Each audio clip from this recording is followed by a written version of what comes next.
Amen. Proverbs chapter 12. We left off around, about verse 17. We're probably a little bit further down. It says, "He who speaks truth declares righteousness, but a false witness deceit." The contrast of those who speak truth and those who are lying.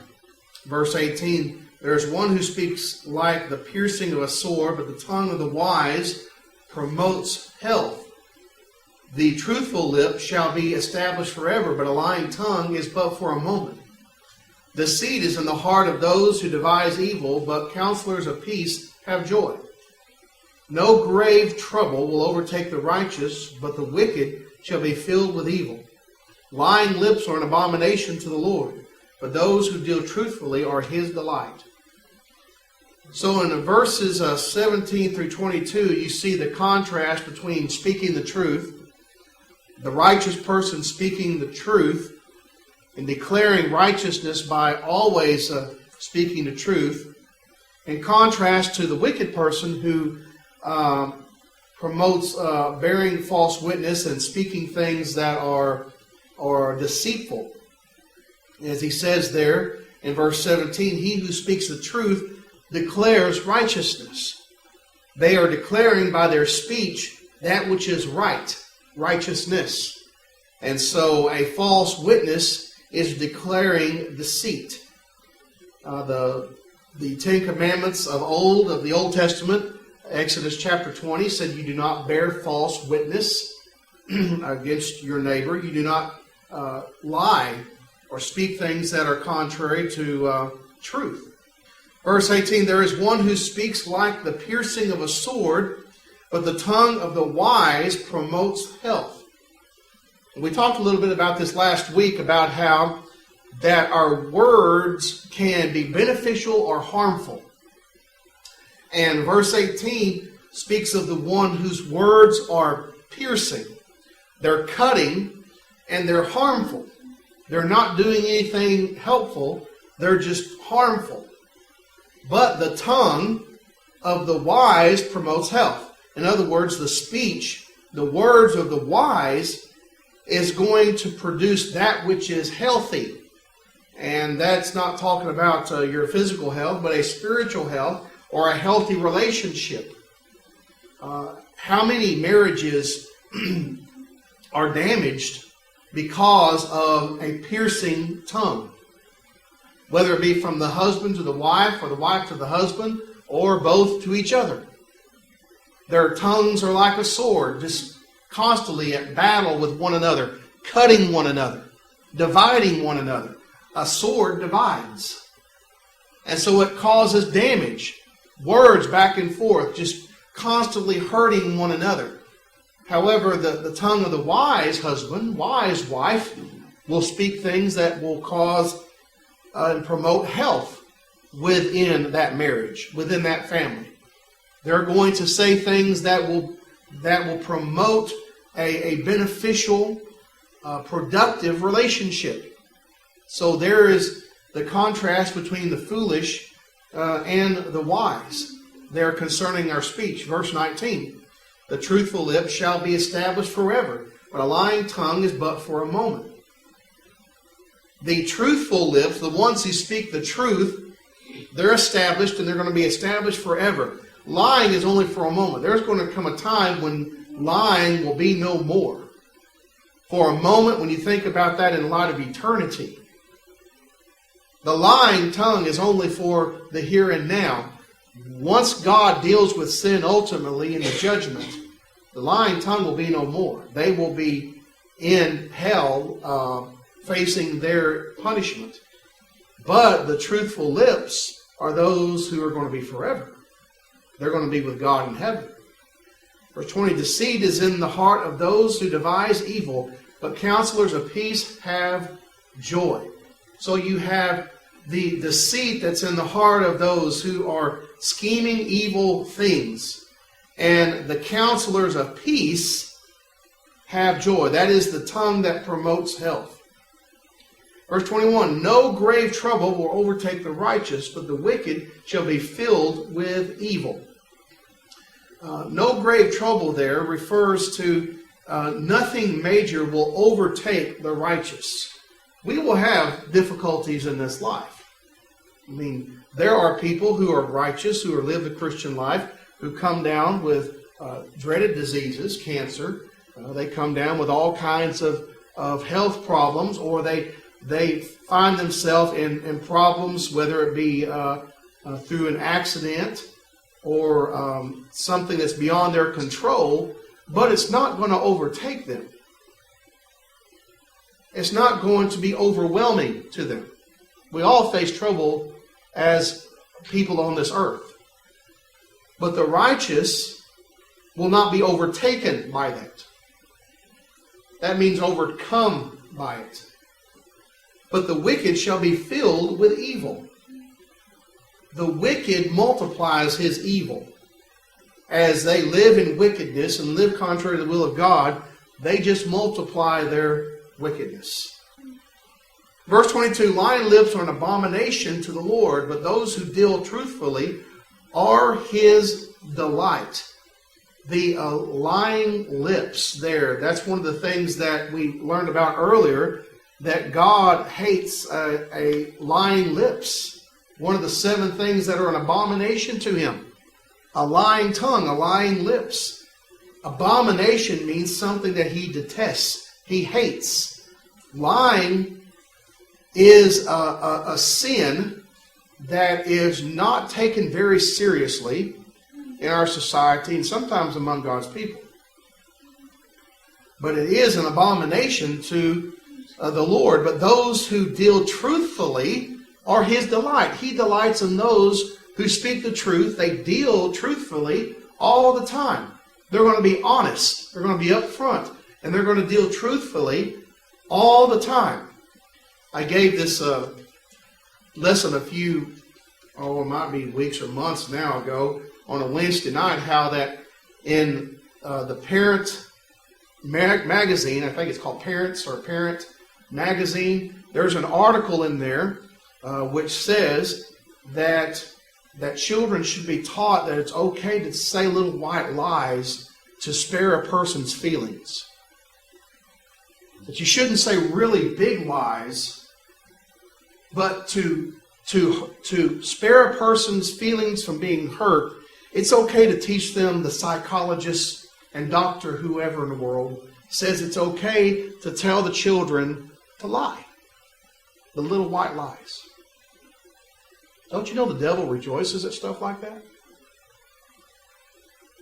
The little white lies is what's going to get people in trouble on the day of judgment. All liars. Revelation 21:8. And I think he says that for a reason. All liars will have their part in the lake of fire. He doesn't say all murderers. He doesn't say all thieves. But he says all liars. Why would he say that?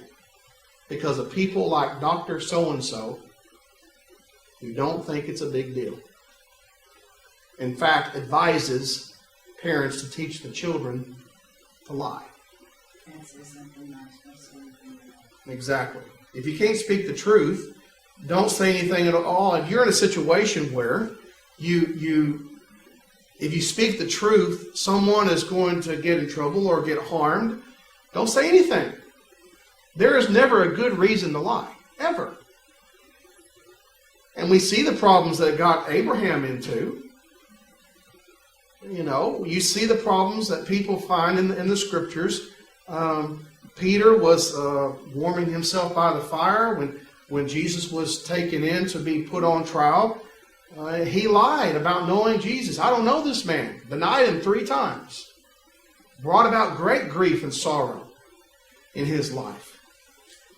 So lying lips are an abomination to the Lord. Despite what the world says, there's never a good reason, a proper reason to lie in any situation. You know, it's interesting, the high ethic of the Bible shows that it's not from man. Because man wouldn't write this.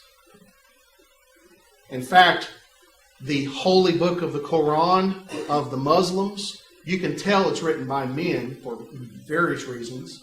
One reason is it promotes deceit. A Muslim can lie to an infidel. That's what the Quran teaches. You can lie to an infidel because they don't deserve the truth anyway. That's actually in their Quran that they consider their holy book. So you can tell by that and by various other points within the Quran that it was written by men. It's not holy at all. It's unholy. It's not of God. But it has deceived 1 billion plus people. And it's causing us to be in a war right now because of that false prophet Muhammad many, many years ago. But Jesus said there are going to be false prophets. Matthew chapter 7, beware of false prophets. Long before Muhammad was born, he said, beware of them. You'll know them by their fruits. Their fruit is they're going to lie. God spoke to me. No, he didn't. But I'm going to tell people he did. And people are going to fall for it. That's a lie. Lying lips are an abomination to the Lord, but those who deal truthfully are his delight. It's not always easy to tell the truth. Sometimes it's embarrassing. Sometimes it's just hard. Especially, if you're a kid, you've done something that you shouldn't have done, and your parents ask you, did you do it? And it's easier to lie.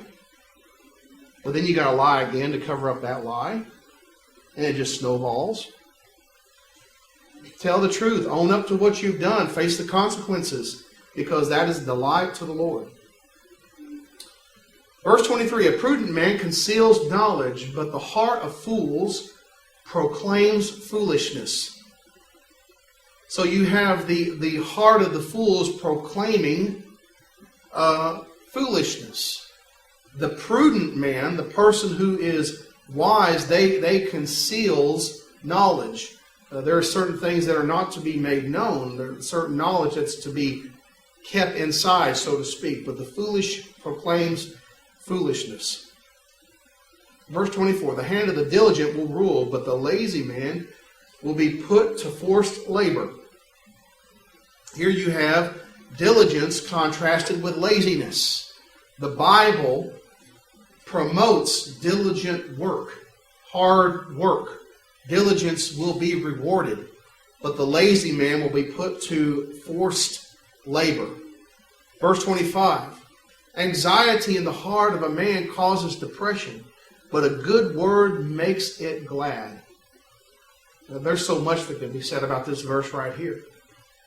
How many people, because of anxiety in their heart, stress, takes a toll on them? That they have all kinds of problems medically as a result. And we have a problem, do we not, in our society with depression? I mean, we have riches upon riches in this nation. It doesn't matter how poor you think you are. You're rich compared to the rest of the world. And yet, with all the riches and the wealth and the conveniences and the things and the materialism that we have, there's more and more and more depression. To where you'll see on TV a commercial for pills for depression about every 30 minutes, at least once every 30 minutes. You have all kinds of problems in our society. And it's anxiety in the heart of man that causes depression and it causes problems. And we all face anxiety from time to time and stress in our life. And it's going to cause depression. And there's nothing wrong with depression from time to time. But if we remain in that, there's a problem. Ongoing depression causes problems. We're all going to have our high points and low points in our life. But, verse 25, a good word makes it glad. Talks about the heart of man, the mind of man. Just an encouraging word of someone who cares. Just going up to someone and saying, I appreciate you, I love you, I care for you, I'm praying for you. What good that does. I mean, there have been times when I've been kind of at a low point and someone send a card, or someone send an email, or someone write a note, or someone come and say, I appreciate you. That does so much good. Just for them to make that effort to write that little note, it can lift up a heart that is weighed down with anxiety that causes depression. And it's those little things. They don't have to go out and buy you a great big expensive gift or something like that. It's just those little things, those little words of encouragement that do so much good and can lift us up. The God who created us knows what is best for us as far as our physical well-being and our psychological well-being. And we're seeing a lot of biblical psychology here in the book of Proverbs. He knows the psyche of man because He created us. He knows our minds. Verse 26, the righteous should choose his friends carefully, for the way of the wicked leads them astray. Sermon after sermon could be preached on this verse here.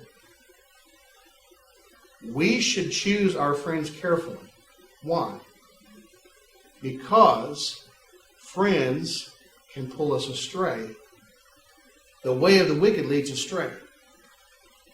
Evil companions corrupt good morals. 1 Corinthians chapter 15.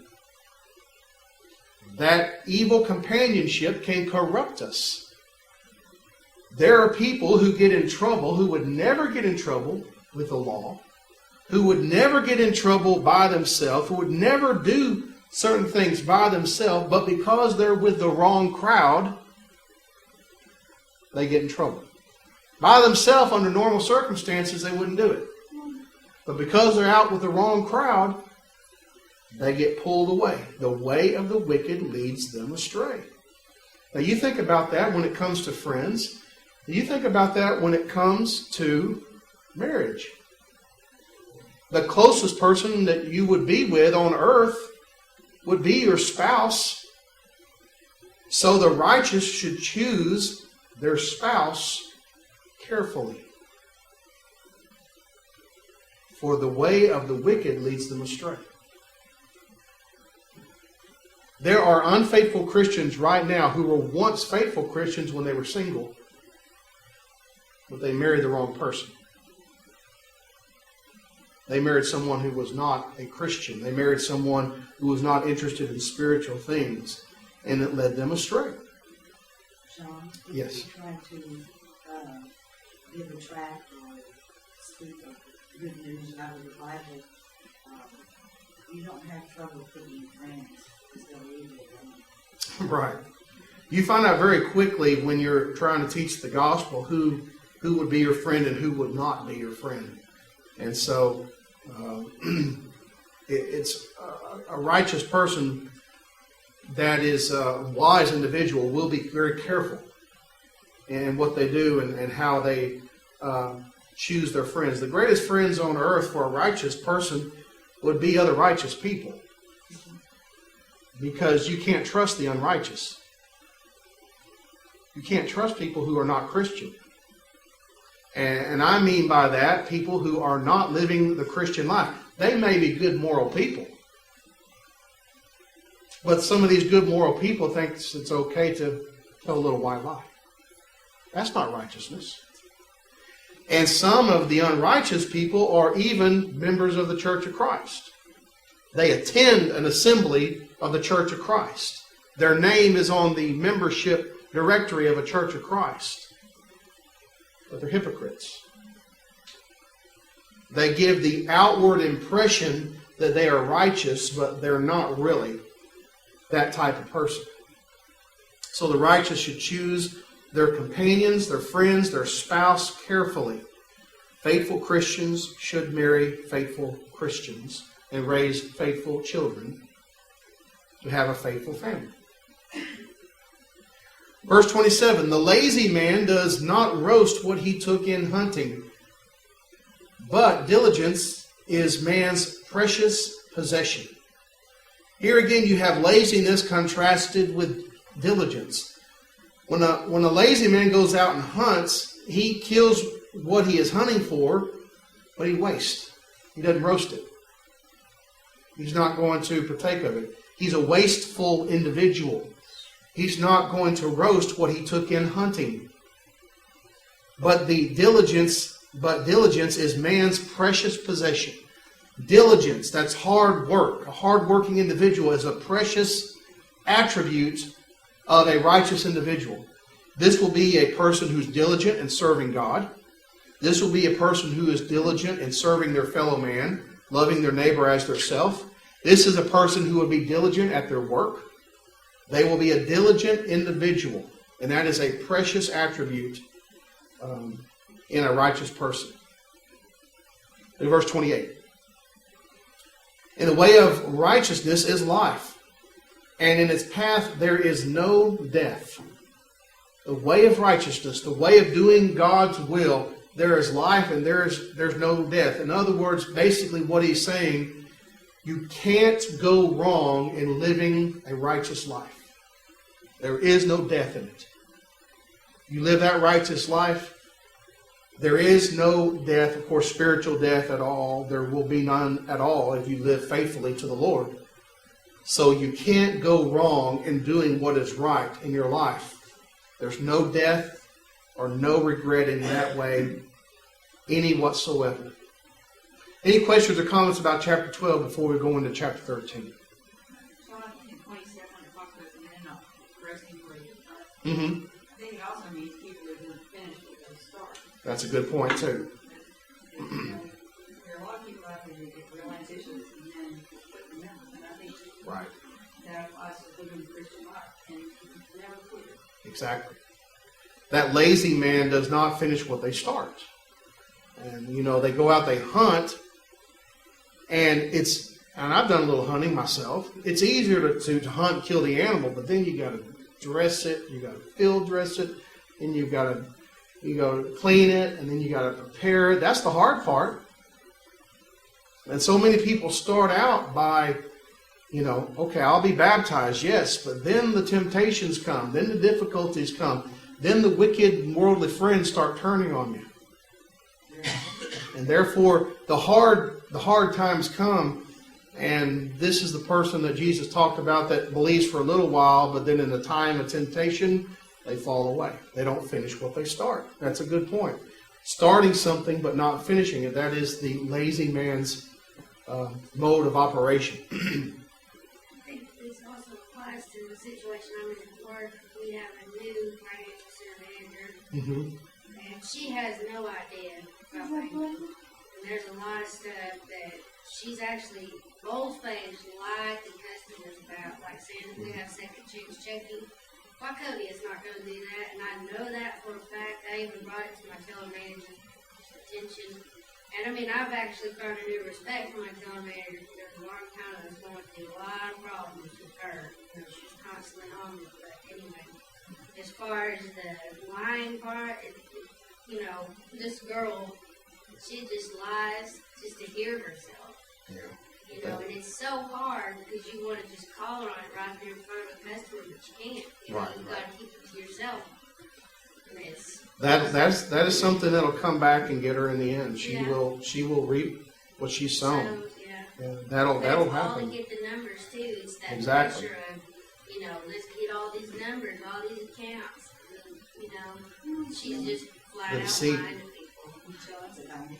Oh yeah, definitely. No, it's Well, there's a just lot. new girl. There's a lot of lying in advertising. You heard of these places that have next day service, which means within 2 weeks. That's a lie. That's a flat out lie. And think about the holiday season and put it into the realm of what we're facing, in our holiday season. Jesus is the reason for the season. Happy birthday, Jesus. You see those signs out in people's yards? That's a lie. So why are they giving presents to other people if it's Jesus' birthday? It's a lie. I mean, that's the whole point. That they're lying. I was talking to a person online in one of these discussion type of situations, and they asked, "Do you celebrate Christmas?" I said, "Not as the birthday of Christ. We're not going to lie to our children and tell them it's Jesus' birthday." I never got a response to that one. But it's a lie to tell people this is the birthday of Jesus. Well, we really don't know when he was born, but this is the birthday of Jesus. Well, why lie to him? Is mine going to know Santa Claus? She's going to know that Santa Claus isn't a real figure. We're not going to lie to her about Santa Claus either. He's going to be just as real as Rudolph the Red-Nosed Reindeer and Puff the Magic Dragon. So we're not going to lie to our children about something that does not exist. We're going to let her know that there's imaginary. You know, there's an imaginary world that's of the imagination, and Santa Claus is going to be a part of that imagination. But we're not going to lie to her and tell her and pretend like there is a Santa Claus with the whole hiding a gift. Oh, Santa came. Well, did he? Now you put those two concepts together. You tell the children there is a Santa Claus and this is Jesus' birthday. Then they find out later on there is no Santa Claus. What are they going to think about Jesus? What else have they lied to me about? Is the resurrection real? How about the concept of God? Is that real? I don't see God. I think we need to think about these things when we're teaching our children, when we're influencing our children. Chapter 13 and verse 1.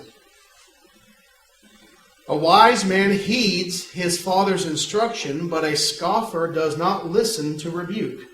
Here again, the wise son, the wise child, listens to the parent's instruction.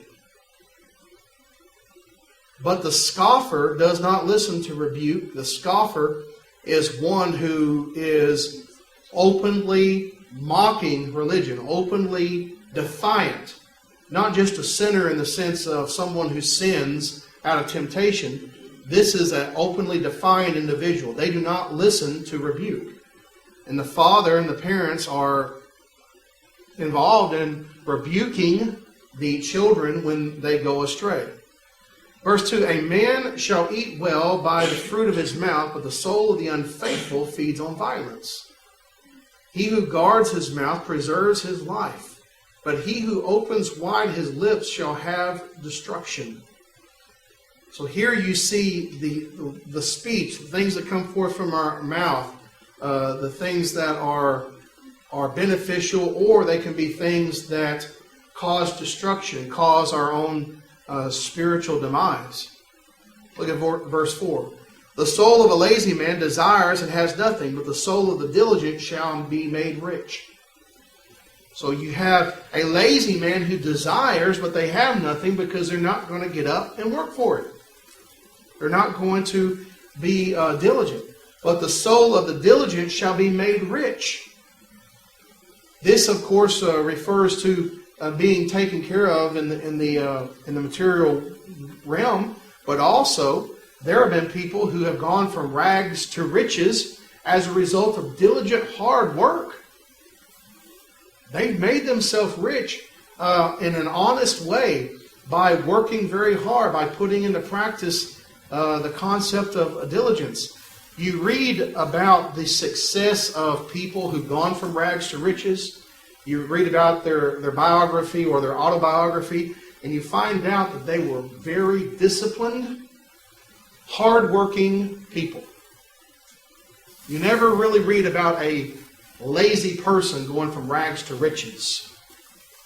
It was a very diligent person who worked hard. Someone like Henry Ford, who started out as a mechanic in a shop, just a regular worker.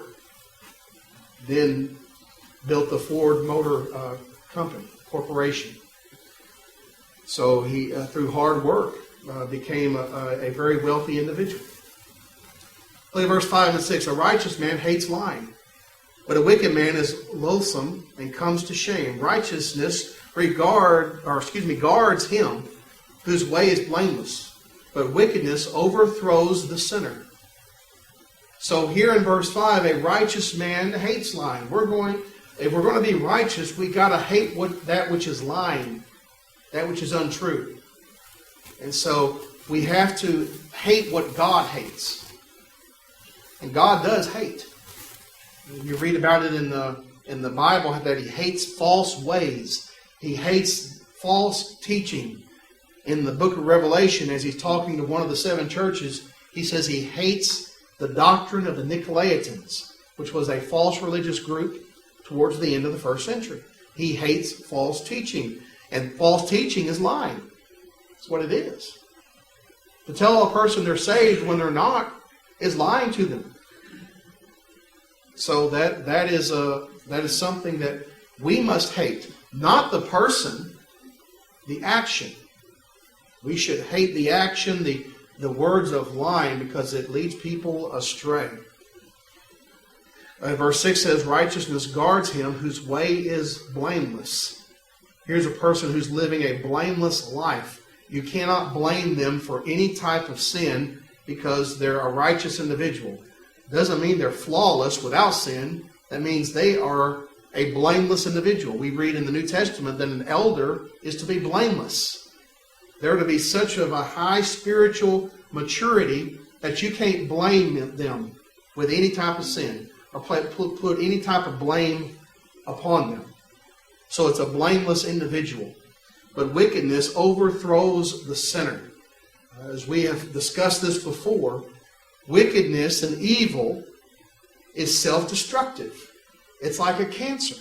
It's like a dreaded disease that a person infects themselves with, and it will overthrow them. Verse 7.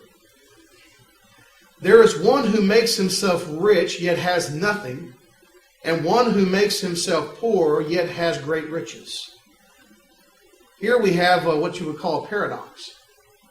You'd have someone here who makes himself rich, yet has nothing. There is a sense in which you can have a great deal of riches in this world and be spiritually bankrupt. Have nothing. And there's another sense in which a person can make themselves poor and yet have great riches. Have the true valuable things of this life. So, success and happiness and riches are not measured in material things in this life according to the Scripture. You can read the book of Ecclesiastes and conclude that. Solomon wrote that book as probably one of the wealthiest men who ever lived on the face of the earth, percentage-wise, and said it's a waste of time. It's like grasping after the wind if you don't have a right relationship with God. Yet, he had more money than he could even deal with, and more pleasure and more things of this life that people think makes people happy. Yes? Paul said in 2 Corinthians that this is the price of Exactly. poor, even though he was rich. Mm-hmm. That's an excellent point, an excellent application of that. Though he was rich, he became poor, that we through his poverty might become rich. The richest of all, Jesus Christ, being in heaven with the Father and the Holy Spirit and the riches of glory, became poor, that we through his poverty might be made rich. We could have the riches of all the spiritual blessings in Christ. And you think about success and how people measure success. The most successful person who ever walked the face of the earth was Jesus. And yet he said, foxes have holes, birds of the air have nests. I don't have a place to lay my head. And the only thing that he owned, they cast lots for at the foot of the cross, was his own garment. He didn't even have a burial plot. He was buried in a rich man's tomb, Joseph of Arimathea. Yet, he was the most successful human being who ever walked the face of the earth. Not only a human, but the very Son of God himself. So riches are measured in God's estimation of things, of how spiritual and how close we're walking to him. And there's nothing wrong with being physically rich. The Bible makes it very clear if we use our riches properly. I'm trying to think of which church it was that was poor. Was it Sardis in the book of Revelation? The church of Sardis, correct me if I'm wrong, that was poor. He said, but you're rich. They were poor physically as a church. And I think they were one of the only 2 churches of the 7 that, excuse me, that did not receive a rebuke. They were a poor congregation. Which church? Smyrna? I knew it started with an S. Smyrna. The church at Smyrna is the church there in the book of Revelation that was poor as the way the world estimates riches, but they were rich towards God. And I think in that context they didn't receive a rebuke. So they were a church that was spiritually speaking multi-billionaires, but yet physically they were a poor congregation. And that's where the strength of most churches are in churches of Christ.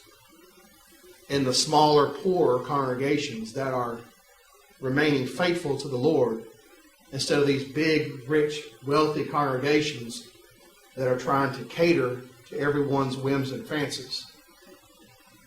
So we have to measure wealth according to God's measuring of wealth. Look at verse 8. The ransom of a man's life is his riches, but the poor does not hear rebuke. Verse 9. The light of righteousness rejoices, but the lamp of the wicked will be put out. So you have the light of the righteous. That person will rejoice. Their light will shine forth, as Jesus talked about, letting our light shine. But the lamp of the wicked, they will be put out. The wicked will come to an end. There will be a day of reckoning in which the wicked will be punished for their sin. Verse 10, we'll stop with this verse. We're about out of time. By pride comes nothing but strife, but with the well-advised is wisdom. How much strife and trouble and difficulty comes as a result of man's pride? I mean, you can just count, all the things that you see on television, all the things that you see in the newspaper as far as the strife and difficulty that comes about because of man's stubborn pride. But with the well-advised is wisdom. A person who's willing to hear and listen to the advice of righteousness is the person who is wise. But the prideful is the person who, as we've seen in other passages of Proverbs, they won't listen to instruction. They won't listen to rebuke. You can't tell them anything. And as a result, that causes strife and difficulty. You can cause that within a congregation, within a family, and within society. Be reading the rest of chapter 13 and going to chapter 14, and we will study this next week, Lord willing.